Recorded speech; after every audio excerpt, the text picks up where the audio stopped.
Hello everyone, my name is Mackenzie Willingham, and I am currently enrolled in the HSC 340 Fall Session A course of 2018. My client's name is Jenny, and she is contemplating making the lifestyle change of quitting smoking cigarettes. Hello, I'm Jenny, and I feel that I am not ready to completely quit smoking yet, but making the behavioral change is something that I am considering. I do realize that there is a problem with my behavior and that it is negatively affecting my health. I've spent countless hours weighing the pros and cons of the cessation of smoking, and I know that the benefits of quitting far outweigh the negatives. For some reason, most likely my addiction to nicotine, I cannot commit to making such a drastic change in my everyday lifestyle. After completing the health risk assessment, I am being pushed further towards the preparation stage of change, where I will plan out how I can overcome the struggles of the behavioral change. The questionnaire has helped me with consciousness raising, as it made me analyze how smoking is affecting my own health and well-being. I noticed that my blood pressure is above average, which made some alarm bells go off in my head, as I know that can be a side effect of irregular use of cigarettes. Another aspect of the health risk assessment that made me think about how my bad habit is negatively affecting my health was the section regarding quality of life. I realized that the level of stress and anxiety that I experience on a daily basis has affected my behavior and increased the urge I feel to smoke tobacco. Over time, smoking has become a stress reliever for me. Perhaps, if I become more satisfied with my life, it will be easier for me to let go of my smoking habits. The point of the assessment that really triggered my desire to try and change was the health-related behaviors section, which outlined the severity of my smoking habit. I had never previously calculated the amount of cigarettes that I smoke in a day on average, and when making this calculation, I realized just how many cigarettes I go through and how much money I waste on this habit. The best possible outcome of this lifestyle behavior change is that I'm able to completely quit smoking cigarettes for the rest of my life with no instances of relapse once I enter the maintenance stage of change. I am still contemplating if I will be capable of making this change, as quitting smoking takes a great deal of self-efficacy, which I'm not sure I have yet. I don't fully believe in myself, and I need to do that before I can make this commitment to change. But I do know that the first step in making change is to prepare for what is to come. I need to first plan out a timeline for quitting, and I need to see my doctor to see if I can possibly obtain a prescription for nicotine patches. I already have a plan of counter-conditioning, which would be to chew gum when I feel the urge to smoke a cigarette. Substituting this healthier behavior for the unhealthy behavior will hopefully make the process of change flow smoothly. Many other aspects will need to align before I am capable of changing. I would like to establish healthy, supportive, helping relationships with people who can encourage me along my journey. I will not be able to stick to my lifestyle change if people around me are smoking cigarettes and enticing me to join them. Once I am able to turn down an offer to smoke a cigarette, I will be pleased with my level of self-liberation, as I will have fully freed myself from the unhealthy behavior. I am hopeful that once I begin making changes, that self-reevaluation will help me to see the difference in how I feel after quitting compared to before, even further solidifying the idea that I've made the right choice in making this change. Well, Jenny, my name is Mackenzie, and I'm here to help you achieve the goal of permanently quitting the habit of smoking cigarettes.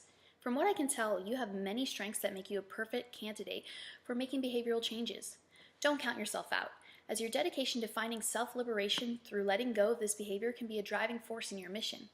Realizing that you are ready to be free from the grip of tobacco that nicotine addiction places on you is influential in maintaining new healthy behaviors. Also, I can see that through your answers in the health risk assessment, you normally eat healthy and regularly participate in physical activity. These are great health-conscious habits to integrate into your life, and they can be difficult for most people to execute. You should be proud of your accomplishments in nutrition and exercise, and use that confidence to increase your overall level of self-efficacy. When you're able to enter the next stage of change, which is preparation, you should most definitely establish helping relationships that will allow you to flourish. Being a health coach, I will gladly be your first established helping relationship, with my goal being to provide you with support during the difficult lifestyle transition.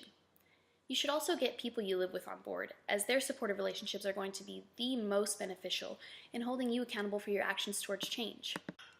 I am so glad that the completion of the health risk assessment brought this habit to your attention, as you had not previously been aware of its severity. It is my thought that consciousness raising is the most influential theoretical construct when initiating the contemplation stage of the trans-theoretical model, as people will not make a behavioral change if they are not aware of the problem or its consequences. I think that you're on the right track with your idea of counter-conditioning, as substituting a cigarette for a piece of gum will help you to occupy your time and distract you from your urge to smoke. In previous clients who've sought my help in the cessation of smoking, I noticed that self-reevaluation was the most important construct when in the action and maintenance stages of change. Clients could see the wrinkles disappear from their face and their teeth become whiter, and they were able to kick that persistent smoker's cough that they once endured. When evaluating how you feel now versus how you will feel when you've made the change, your confidence and self-esteem are sure to skyrocket. This aspect alone can deter one from relapsing into old behaviors during the final stages of the process of change. I would recommend taking a long, hard look at your environment and how it will affect you during the stages of change.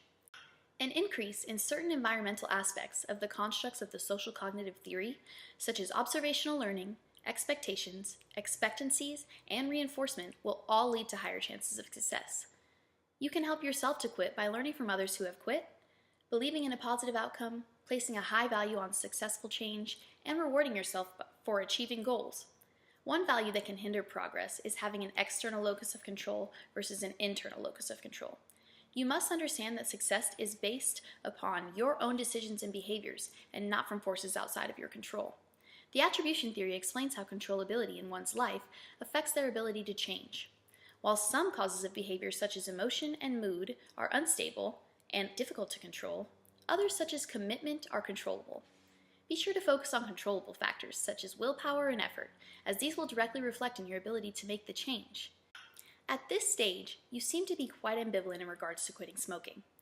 You have mixed feelings about the commitment to stop smoking, which is understandable. If you use the constructs of theory that I have discussed with you so far, you will have all the tools you need to accept this change. The increase in your overall health is a great benefit that should outweigh all of your fears. Perhaps joining a support group for people working on quitting smoking would be helpful in allowing you to take the next step to commit to change. Overall, you seem like a strong-willed individual who just needs a little more time to make such a drastic lifestyle change. If you can incorporate healthy relationships, self-reevaluation, consciousness raising, counter-conditioning, and social liberation into your life, then I believe you will have no problems with your level of self-efficacy. Stay in control of your environment and be self-aware in regards to your values, and you'll be able to do whatever you set your mind to. In order to make behavioral change, you must believe that you can succeed, in the way that I believe that you can accomplish the goal of quitting smoking for good within the next 6 months.